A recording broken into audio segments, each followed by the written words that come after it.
नमस्कार व्यूअर्स, कैसे हैं आप सब। टाइटल से आपको समझ में आ गया होगा कि हम आज पावन कार्तिक महीने के बारे में बात करेंगे। जगन्नाथ धाम में कैसे कार्तिक महीना मनाते हैं और उससे जुड़ी हुई कई चीज़ें हैं जो हमें आज तक नहीं पता थी। मेरी ये वीडियो 2 हिस्सों में रहेंगी। पहले हिस्से में मैं आपसे एक टिपिकल रेसिपी शेयर करूंगी जो ऑथेंटिक है और सिर्फ कार्तिक महीने में सारे घरों में मान सकते हैं कि हम 90% घरों में बनता है। और दूसरे हिस्से में हम मुख्य पुजारी जगन्नाथ जी, बलभद्र जी और सुभद्रा जी के मुख्य पुजारी से बात करेंगे कि कार्तिक महीने में जगन्नाथ जी के पास में कैसे क्या नीति क्रांति रहती है। चलिए फिर आगे बढ़ाते हैं एपिसोड। अगर आपको ये हमारा एपिसोड अच्छा लगे तो प्लीज़ लाइक कीजिएगा और सब्सक्राइब कीजिएगा। चलिए फिर आगे बढ़ते हैं। चलिए, कार्तिक महीने में हमारे पूरी में एक स्पेशल डिश बनती है। उसमें कहीं कहीं प्लेसेस में उसमें कुछ वेरिएशंस होती है, लेकिन जो ऑथेंटिक पूरी में बनता है हॉबिस और डालमा के बारे में तो आपको पता ही होगा। अगर आप उड़िया है तो you know it very well, लेकिन जो मेरे बाहर के स्टेट्स के फ्रेंड हैं उनको डालमा के बारे में पता है। लेकिन इस महीने में एक स्पेशल हॉबिस और डालमा बनता है जिसमें वेजिटेबल्स में रेस्ट्रिक्शन रहती है, दाल में रेस्ट्रिक्शन रहती है, और हाँ, ये प्रोसेस भी बहुत ऑथेंटिक है। चलिए फिर देखते हैं इंग्रेडिएंट्स क्या है। ओके व्यूअर्स, चलिए फिर हम हॉबिस डालमा बनाते हैं। हॉबिस डालमा में हम कुछ सब्जियों के साथ दाल को बनाएंगे। यहाँ पे मैंने अरबी या टैरो रूट्स, रतालू या यम, स्वीट पोटैटो या शकरकंद लिए हैं, जो कि रूट्स वेजिटेबल इसमें प्रमुख डलते हैं। ये है कच्चा केला, जिसको मैंने अच्छे से धो के हल्दी के पानी में धो के सारी सब्जियों को छोटे छोटे पीसेस में काटना है कि ताकि वो दाल के साथ अच्छे से गल जाए और ज़्यादा टाइम ना ले कुक होने में। दिखने में भी अच्छा लगना चाहिए ना सब्जियों को, डिश में सब्जियां एक साथ कटी रहती है तो अच्छी लगती है। ये है भिगाया नहीं था, बस धो लिया था, 2-3 मिनट के लिए मैंने भिगा दिया था। मूंग की दाल में टेस्ट बहुत अच्छा आता है। ये है हाथी सेब या एलिफेंट एप्पल। इस डिश में इसका यूज़ बहुत ज़्यादा होता है। अगर आपको ना मिले तो कोई चिंता नहीं है, दूसरे वेजिटेबल्स के साथ भी अच्छा लगता है, लेकिन इसमें ऑथेंटिक टेस्ट आता है। इसका टेस्ट थोड़ा सा खट्टा खट्टा रहता है, जो कि डिश में एक बहुत अच्छा टेस्ट, बैलेंस टेस्ट देता है। और तड़के में जैसे हम लोग नॉर्मल तड़का लगाते हैं दाल में, वैसे ही मैंने लिए हैं यहाँ पे देसी घी में, लेकिन ये लगेगा तड़का देसी घी जो मैं घर पे बनाती हूँ, देसी घी वो लिया है। ये है ज़ीरा देसी घी, घर का बना हुआ है। सूखी लाल मिर्च, अदरक, थोड़े से तेजपत्ता 2-4, और ये है फ्रेशली ग्रेटेड कोकोनट। आप फ्रेश कोकोनट यूज़ करेंगे तो टेस्ट में बहुत फ़र्क आता है। गुड़ रखना मैं भूल गई थी, आप गुड़ भी थोड़ा सा यूज़ करेंगे। ऑथेंटिक हॉबिस डालमा मिट्टी के चूल्हे में, मिट्टी के बर्तन में बनता है, लेकिन मेरे पास तो मिट्टी का चूल्हा नहीं था, लेकिन कढ़ाई मैंने मिट्टी का लिया है ताकि थोड़ा सा ऑथेंटिक स्मेल या जो फ्लेवर होता है वो इस डिश में डाल पाऊँ। कढ़ाई गरम है और यहाँ पे भी मैंने 3 बड़े ग्लास पानी गरम कर लिया था। अभी कढ़ाई में पहले पानी डालेंगे जो कि काफ़ी गरम हो चुका है। गैस थोड़ा सा तेज़ करेंगे और साथ ही साथ इसमें हम दाल और बाकी सारी सब्जियों को साथ में ही डाल देंगे। ये गया 1 कप मूंग की दाल, जो मैंने तो भुना नहीं है, ये बिना भुना हुआ कच्चा मूंग का दाल है। ठीक है, चलिए मूंग का दाल डाल लेते हैं, थोड़ा सा मिला दें। पानी तो काफ़ी गर्म था तो हमें उसकी चिंता करने की ज़रूरत नहीं है। अब साथ ही साथ हम इसमें सारे वेजिटेबल्स को डालेंगे, लेकिन हाँ, मैं यहाँ पे कच्चा केला अभी नहीं डाल रही हूँ। कच्चा केला बहुत कम टाइम लेता है पकने में, तो जब 50% वेजिटेबल्स कुक हो जाएगा तब मैं डालूँगी। ये गए सारे वेजिटेबल्स उसके अंदर, और इसको हम 10 मिनट के लिए ढक के पकाएंगे। ढक के पकाने में उनका बॉयल आ जाएगा। इसमें हाँ, एक चीज़, हल्दी नहीं डलती है गाइस, इसमें हल्दी नहीं डलती है। अब अभी आप इसमें अपने स्वाद अनुसार नमक डाल दीजिए और 10 मिनट के लिए ढक दीजिए। 10 मिनट हो चुके हैं, हमारे वेजिटेबल्स और दाल करीबन 50% कुक हो चुका है। अब this is the right time to add raw banana and हाथी सेब या एलिफेंट एप्पल, जिसको मैंने थोड़ा सा क्रश कर लिया था ताकि वो जल्दी से सीज जाए और उसका जो जूस है, खट्टा खट्टा जूस, वो पूरे दाल में आ जाए। इसको मैंने अच्छे से मिला लिया, नमक भी डाल दिया था, हल्दी नहीं डलती है। चलिए ढक के और 10 मिनट होने के बाद आप देख सकते हैं हमारी दाल की कलर और वेजिटेबल, ये रूट वेजिटेबल है तो इनका कलर ऐसे ही छोड़ते हैं, ये दूसरे वेजिटेबल्स के जैसे नहीं दिखते हैं। ठीक है, तो हल्दी नहीं डलती है तो ये थोड़े से ब्राउनिश रहेगा, आपको दाल ये थोड़ा सा ब्राउन ब्राउन दिखेगा, जैसे एक क्रीमी टेक्सचर। अब इसमें हम, अगर आपको यहाँ पे ज़रूरत होगा आप कंसिस्टेंसी देख लीजिए, अगर पानी और चाहिए, पतला और करना है तो गर्म पानी साथ ही साथ ऐड कर लीजिए। गर्म पानी साथ में रखिए तो ऐड कर लीजिए, गर्म पानी ही डालिएगा, ठंडा पानी ना डालें क्योंकि टेस्ट में फ़र्क आ जाता है। अभी मैं अदरक और हरी मिर्च को थोड़ा सा कूट लिया है और दाल में इसको ऐड कर लेंगे। इससे जो तड़का का टेस्ट आता है, काश मैं आपको भेज पाती रॉ अदरक और हरी मिर्च का टेस्ट दाल में, और दाल में जो जितने सारे मूंग का फ्लेवर आ रहा है, मूंग की खुशबू आ रही है और उसमें हरी मिर्च और अदरक, काश मैं आपको भेज पाती। और अभी हम लोग इसमें डाल देंगे freshly grated coconut. Freshly grated coconut ही आप डालिए, प्लीज़ आप यूज़ कीजिए फ्रेश वाला ही, इसमें बहुत टेस्ट आता है, फ़र्क आता है इसमें टेस्ट का।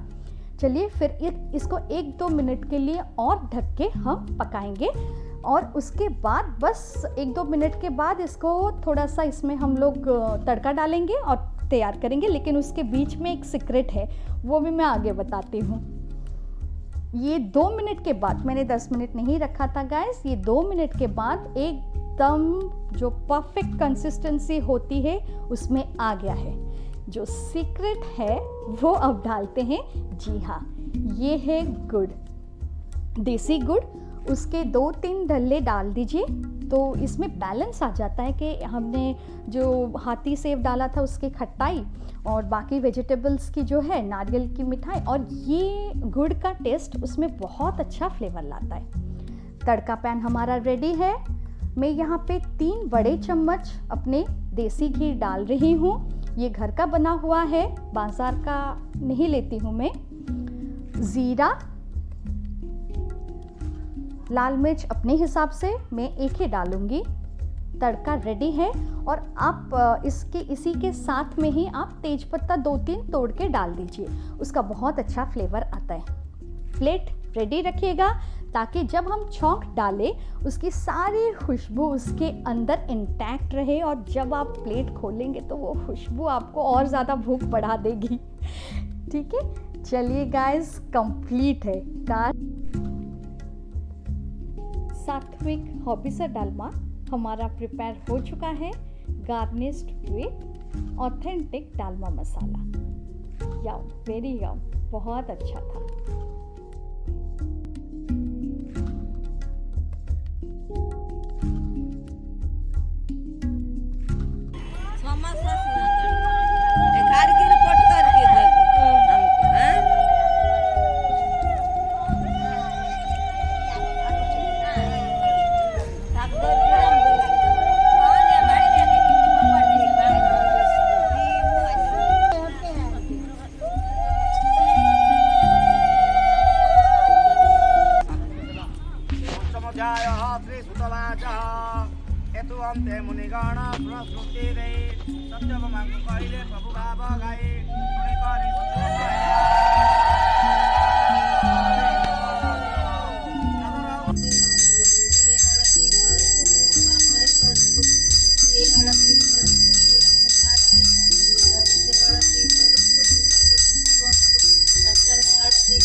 जय जय नारायण कृष्ण अवतारे।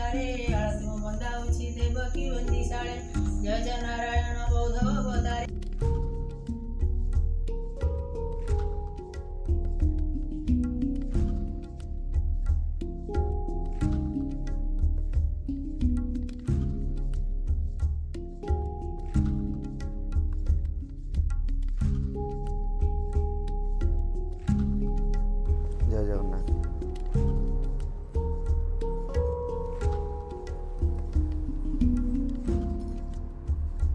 व्यूअर्स, आज हमारे समक्ष हैं जगन्नाथ जी, सुभद्रा जी और बलभद्र जी के पुजारी हैं नृसिंह पूजा पंडा। आपको स्वागत है। जय जगन्नाथ। महीना हम लोग का चल रहा है, कार्तिक का महीना चल रहा है। पंडित जी, इसके बारे में थोड़ा सा पुरी या हमारे भारतवर्ष में या जगन्नाथ धाम में विशेष करके क्या मान्यता है इस महीने का? ये जो महीना जो चल रहा है, इस साल भर में हमारा 12 महीना होता है। 12 महीने में जो 2 महीना होता है जो व्रत करने के लिए होता है। 2 महीने में ये एक महीना है और एक महीना माघ महीना है। 2 महीना होता है। माघ महीना बहुत कम लोग करते हैं, कार्तिक महीना ज़्यादा लोग करते हैं। तो इसकी विशेषता सिर्फ हमारे उड़ीसा जगन्नाथ धाम में है या ये पूरे पूर्व के या पूरे भारत में इसका विशेष है? ये भारतवर्ष में जो चारों धाम है, जहाँ पर विष्णु जी का पूजा होता है, वहीं पर इनका महत्व ज़्यादा होता है।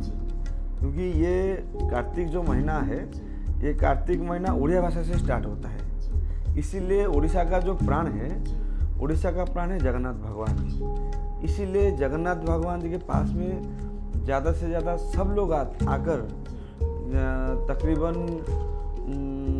बूढ़ी लोग आते हैं।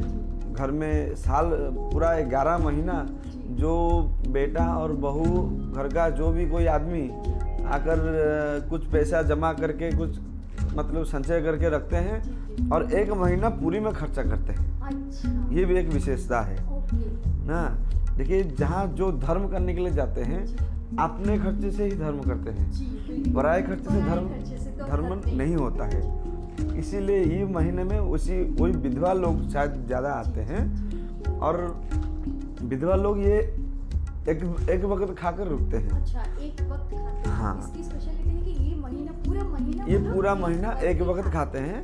वो भी भगवान जी का महाप्रसाद ही खाते हैं। अच्छा, तो उनके मतलब खाना नहीं वो घर में रसोई बनाते नहीं है। जो व्रत करते हैं वो रात को उठते हैं। यहाँ पर तीर्थ जो पुष्करणी वगैरह है, वो पुष्करणी वगैरह पे जाते हैं स्नान करने के लिए। ये होता है कि इस महीने में हम लोग ज़्यादा देखते हैं कि गांव से या दूसरे शहरों से बहुत सारे कार्तिक व्रत करने वाली महिलाएं आती हैं। हाँ। जी। और जो तुलसी का लोटे के लिए जो छोटा वाला लोटा जो लेकर आते हैं पानी, उसमें वो तुलसी जी के पास रखते हैं सूखा वाला कपड़ा पहन करके। उनका पहला काम है जो रंगोली होता है, रंगोली में जगन्नाथ जी, बलराम जी, सुभद्रा जी, उनका वहाँ पर रंगोली बनाना। वो बहुत सुंदर दिखता है और उसी में रंगोली बना करके दिया लगाते हैं, भोग लगाते हैं। और राधा दामोदर जी की किताब होता है, वो किताब की पढ़ाई करते हैं।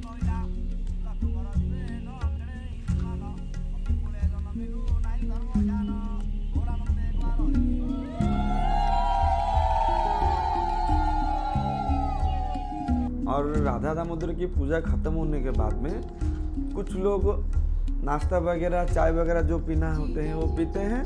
नहीं तो जो लोग मंदिर जाकर दर्शन करने के बाद में जो खाना चाहते हैं, वो दर्शन करने के बाद में वो खाना खाते हैं। तो इस जो कार्तिक महीना का जो व्रत चलता है, उसमें हमारे जगन्नाथ मंदिर में कुछ विशेष पूजा या विशेष जगन्नाथ जी का कोई विशेष पूजा या कोई वेश जैसे कार्तिक महीने में यहाँ पर भगवान जी का एक स्पेशल श्रृंगार होता है। उसका नाम है राधा दामोदर श्रृंगार होता है। हाँ, वो जो श्रृंगार है वो पूरा 1 महीना होता है। पूरा एक महीना होता है। दशहरा के बाद में जो एकादशी आता है, दशहरा के अगले दिन, वो एकादशी से ही स्टार्ट होता है भगवान जी का राधा दामोदर श्रृंगार। ड्राई है, जो मीठा वाला जो होता है, थोड़ा नमकीन वाला भी होता है। ये सब यहाँ पर सब रेडी करके रखते हैं। उसी होने के बाद में जो भगवान जी का पहला खिचड़ी वाला भोग खत्म हो जाएगा, तब पुजारी लोग हम लोग सब सिंहासन के ऊपर बैठते हैं। अंदर में दरवाज़ा बंद रहता है। तब जो भोग रखा होगा उसको साफ करने के बाद में फिर अच्छा वाला पानी पड़ता है। पानी पड़ करके फिर लोग जाते हैं जो बाल भोग को बुलाने के लिए। बाल भोग रसोई घर से आएगा, वो इधर उधर कहीं से नहीं आएगा। जो बाल भोग रसोई घर से आएगा, वो जो रसोई बनाते हैं, सुअर और महासुअर लोग रसोई बनाते हैं, वो मुंह में सब कपड़ा बांध करके, हाथ में मिट्टी का बर्तन से पकड़ते पकड़ते सब लोग एक साथ में आएंगे। 1 महीना तो नहीं है, वो 35 डेज है। अच्छा 35 डेज, क्योंकि दशहरे के बाद दशहरा के वो कार्तिक महीना पूर्णमी तक चलेगा। 5 दिन एक्स्ट्रा हो जाता है, क्योंकि राधा दामोदर व्रत कंटिन्यू 1 महीना होगा, 35 दिन का रहता है, 30 दिन का रहता है। लेकिन बाल भोग 35 दिन, बाल भोग रहता है 35 दिन का।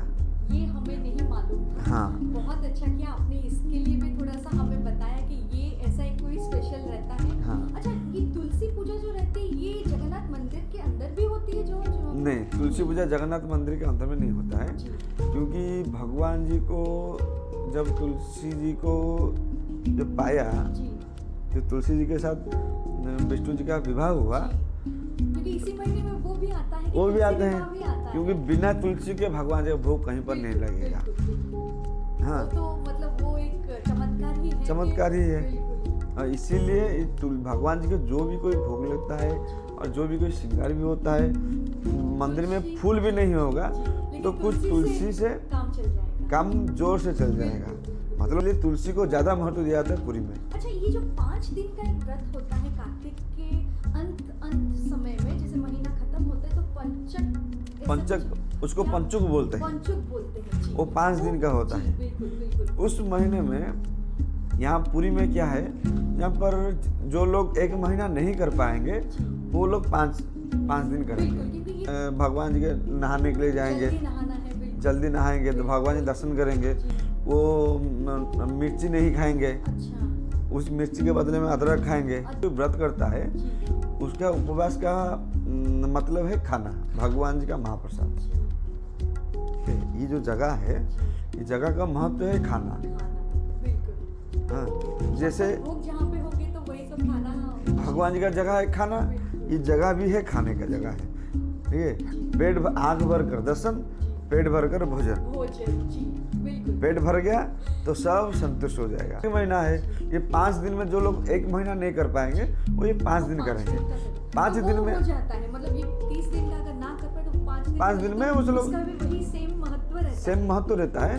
लेकिन ये जो 5 दिन करते हैं, ये ज़्यादा से ज़्यादा सब लोग करते हैं। विधवा लोग तो 1 महीना करते हैं, पूरा महीना करते हैं। और पूर्णिमा से, कुमार पूर्णिमा से कार्तिक पूर्णिमा तक ये विधवा लोग करते हैं। और ये जो 5 दिन होता है, मतलब शरद पूर्णिमा से, जो कुमार पूर्णिमा हम लोग बोलते हैं शरद पूर्णिमा, हाँ, शरद पूर्णिमा से लेके कार्तिक के महीने की पूर्णिमा तक वो 5 दिन, मतलब वो लोग विधवा लोग करते हैं। उसमें भी आप लोगों में थोड़ा सा कुछ रेस्ट्रिक्शन है कि जैसे आप लोग तो एक तो बना हुआ खाना नहीं, हमारे घर में वो 5 दिन रसोई नहीं होता है। बिल्कुल। हाँ, उसके बारे में थोड़ा सा वो क्यों नहीं होता है ना, घर में कोई खाना नहीं खाएगा, रसोई नहीं होगा। बच्चे देखिए सब कुछ माफ है। हाँ, बच्चों बूढ़े लोग के लिए सब कुछ, सब लोग खाएंगे। नहीं, बच्चा बोले, कोई बच्चा बोलेगा कि नहीं मैं महाप्रसाद खाऊंगा, घर का भात नहीं खाऊंगा, तो खाना है। हाँ, और कार्तिक जो पूर्णिमा होता है, पूर्णिमा को और एक नाम दिया गया है, वो है रास पूर्णिमा। हाँ, वो उसी दिन भगवान जी को रास करते हैं, रास लीला करते हैं, इसलिए उसको रास पूर्णिमा भी किया गया है। उसमें उसका भी एक महत्व है। उससे जो एकादशी होता है, जो पंचुक 5 दिन होता है, 5 दिन में अलग अलग भगवान जी का श्रृंगार होता है। हाँ, अलग अलग श्रृंगार होता है। डाली का श्रृंगार है, लक्ष्मी नृसिंह का वेश है, और त्रिविक्रम वेश है, और लक्ष्मी नारायण वेश है, और राजराजेश्वर वेश है। ये 5 दिन में 5 श्रृंगार होता है। तो सबसे मतलब सुंदर, और मतलब जो बोलते हैं, देखिए वो जो आप जो सबसे सुंदर है, सबसे सुंदर तो वही है, समझ रहे ना, सबसे सुंदर वही एक ही है और कोई नहीं है। उनको जो वेश में श्रृंगार करेंगे वो आपको सुंदर दिखेंगे। केवल हम लोगों को आंखों में देखने के लिए वो वेश श्रृंगार करता है। नाम सब अलग है, लेकिन उनको जैसे आप सजाएंगे वो वैसे ही सुंदर दिखेंगे। आप अभी भी जाकर जैसे देखेंगे वो भी आपको सुंदर दिखेंगे, समझे ना, वो देखने वाले वही है। कार्तिक पूर्णिमा के बाद में और एक चीज आता है। कार्तिक पूर्णिमा के अगले दिन छाड़खाई उसको बोलते हैं उड़िया भाषा में।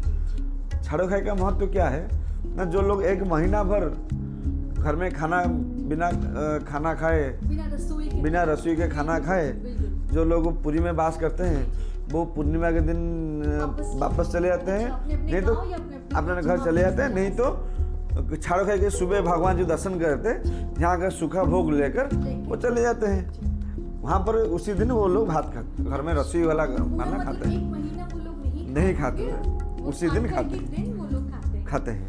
कार्तिक पूर्णिमा के और एक दिन है, जो कार्तिक पूर्णिमा का जो व्रत का जो एंडिंग डे है उसको पंचतीर्थ बोलते हैं। पंचतीर्थ क्या है ना, पुरी में एक तालाब है, एक उसको तीर्थ बोलते हैं। वो तीर्थ जगह पर जा करके उनको प्रणाम करके, उनको पूजा करके, उनका जल छिटा लगा करके, तो 5 जगह को 5 तीर्थ स्थल है, घूमेंगे, प्रणाम करेंगे, जल छिटा लेंगे अपने शरीर के ऊपर में। और यहाँ पर सिद्ध महावीर जी हैं, सिद्ध महावीर जी हैं, बेड़ी हनुमान जी हैं, दर्शन करके फिर जाएंगे जगन्नाथ मंदिर पे। जगन्नाथ मंदिर पे भगवान जी को दर्शन करेंगे, थोड़ा सा प्रसाद पाएंगे, फिर अपने अपने वो कार्तिक व्रत समर्पण करके कुछ जो ब्राह्मण जी को जो दान पुण्य करना है उसी दिन कर करके फिर वापस चले जाएंगे। महीना है ये 2 महीना, एक तो कार्तिक महीना, एक तो माघ महीना। 2 महीना कभी भी मल महीना नहीं पड़ता है। ये एक बात याद रखेंगे। क्यों नहीं पड़ता है ना, बूढ़ी आदमी 2 महीना करेंगे तो मर जाएंगे। इसलिए कभी डबल नहीं होता है, मतलब पुरुषोत्तम महीना नहीं होता है। जो 12 महीना होता है, 12 महीने में कार्तिक महीना और माघ का महीना ये कभी डबल नहीं आता है। और ये दोनों को छोड़ करके और सब महीना डबल आता है। पुरुषोत्तम महीना जो खर्चा कर, जो यहाँ पर जो 12 महीना यहाँ पर व्रत करते हैं, 12 महीने में 13 यात्रा भगवान जी का होता है, तो हर यात्रा में भगवान जी को कुछ देना पड़ता है। जो लोग 12 महीना करते हैं तो यहाँ पर कार्तिक महीना उनका लास्ट होता है उद्यापन करने के लिए। यहाँ पर जो पंडित जी के हाथ में संकल्प किए होंगे उसी पंडित जी के हाथ में सब कुछ देकर चले जाएंगे। 16 दान यहाँ पर करके दे, 16 किस्म का केवल धर्म लेकर जाते हैं। जो 1 महीने या 12 महीने में जितना कमाया है वो धर्म लेके ही जाते हैं। उसी समय पे जो पहले आपको संकल्प किए होंगे तो द्वादश यात्रा का, वो ही आपको संकल्प खोलेंगे। वही पंडित जी आपको संकल्प खोलेंगे, नहीं तो उनके घर का कोई आदमी आपका संकल्प खोलेंगे। उसी तरह यहाँ का जो नियम है, जब संकल्प खत्म होगा, संकल्प के टाइम पे यहाँ पर 16 किस्म का दान होता है। 16 चीजों का, जितने शक्ति से जैसे भक्ति।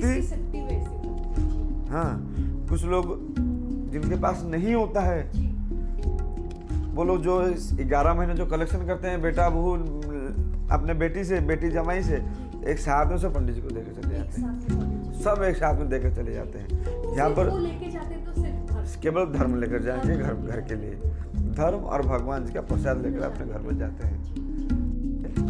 ये जो कार्तिक महीना है, कार्तिक महीने में यहाँ का जो लोकल आदमी है, बाहर का जो जानने वाले लोग हैं, और एक चीज होता है वो है मिट्टी का इतना साइज का एक बर्तन आता है, उसको हम उड़िया में बोलते हैं ताड़। 1.25 लाख, हाँ इतना साइज का एक बर्तन आता है, मिट्टी का बर्तन है। 1.25 लाख दिया जलता है उसमें। 1.25 लाख दिया? हाँ, 1.25 लाख दिया पूरा घी में, उसके अंदर में रहेगा। उसी दिन प्राय तो जो दान होता है, 16 दान होता है, उसी दिन ही किया जाता है।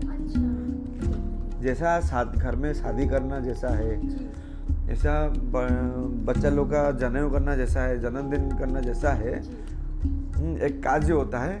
वो घर का जो है, जो बूढ़ी आदमी है, उनका एक काज है। कहने मतलब जैसा शादी जैसा काज है, जैसा दायित्व है, ये एक दायित्व है। जितना पुण्य शादी का मिलता है, उतना पुण्य इसका मिलता है। ये मंदिर के अंदर में ही जलता है। नहीं, मंदिर के अंदर में ही जलता है। भगवान जी पास नहीं, भगवान जी पास जलता नहीं है। ये 1.25 लाख दिया, 1.25 लाख दिए जो होता है, एक पूरा घी में डुबा करके, एक बड़ा वाला जो मिट्टी का बर्तन है, बर्तन में डाला जाएगा। और यहाँ पर जो जलाएगा, जो हेड है, जो कर्म करता है, उनके सर पे एक कपड़ा रख करके वो सर में मुंडा करके वो भगवान जी के अंदर तक जाएंगे। जो मंदिर के अंदर जो गरुड़ भगवान जी हैं, गरुड़ स्तंभ के पास जाएंगे। वहाँ पर जो अपने साथ में पंडित जी गए होंगे, पुजारी जी, वो वहाँ से आग लगाएंगे दिया में। वो गरुड़ स्तंभ के चारों तरफ 3 राउंड घुमा करके फिर बाहर आएंगे। जब वहाँ पर बैठा जाएगा, वो गीता पढ़ना स्टार्ट करेंगे और वो सब काम खत्म हो जाने के बाद में वो पूरा जोर से चलता होगा। वहाँ उस समय पे घर का जितना आदमी भी लगती होगी इस कार्य में, तो वो तकरीबन 4-5 घंटा लगता है, क्योंकि ये घर के महीने ये तो इसी में ही ये ताड़का हाँ, जो रहता है, जो 1.25 लाख दिया चलता है इसी महीने में। और अभी भी जो कोई इस वीडियो को अभी देखेंगे, जो देखने के बाद में इस बात सुनेंगे, जो मंदिर में आएंगे तो ये इस महीने में आएंगे तो देख पाएंगे, नहीं तो माघ महीने में आएंगे तो भी देख पाएंगे। अच्छा, और एक पंडित जी हमें बताइए कि ये जो कार्तिक के महीने में शाम के टाइम तुलसी माता के पास एक दिया जलाते हैं, उसको तुलसी माता के पास जो दिया जलाते हैं, वो जो दिया को वो हांडी में जलाते हैं, उसको आकाशदीप बोलते हैं। आकाशदीप बोलते हैं जी। वो पूरा महीना, मतलब पूरा महीना शाम के टाइम पे जो संध्या आरती तुलसी माता जी का करते हैं, तो दिया एक हांडी में थोड़ा थोड़ा छेद करके पूरा चारों तरफ छेद कर देंगे। हाँ, स्पेसिफिक मिलता है, कुछ लोग भी बनाते हैं और उसके ऊपर एक ढक्कन रख करके नीचे में कुछ चावल रखते हैं, उसके ऊपर दिया रखते हैं। हाँ, वो एक बांस में जैसे झंडा लहराते हैं उसी तरह उसको ऊपर लगाए जाते हैं, उसको आकाशदीप बोलते हैं। और किसी माघ में भी चलता है क्या? नहीं, माघ में नहीं होता है, केवल कार्तिक महीने का स्पेशलिटी है। बहुत अच्छा लगा ये सब जानकारी हमें पंडित जी से मिलने पर। हमें तो इतना सब मालूम नहीं था पंडित जी, और ना ही मुझे भी मालूम है कि मेरे व्यूअर्स जो हैं, जो सिर्फ उड़ीसा से नहीं है, जो उड़ीसा के बाहर के हैं, बाहर राज्यों से हैं, उनको भी इस कार्तिक महीने और जगन्नाथ जी के धाम में क्या क्या होता है, उनको भी ये जानकारी पाके बहुत बहुत खुश हुए होंगे। धन्यवाद पंडित जी, आपका समय, आपका महत्वपूर्ण समय आपका हमें देने के लिए हम आभारी हैं आपके। जय जगन्नाथ जी, जय जगन्नाथ पंडित जी।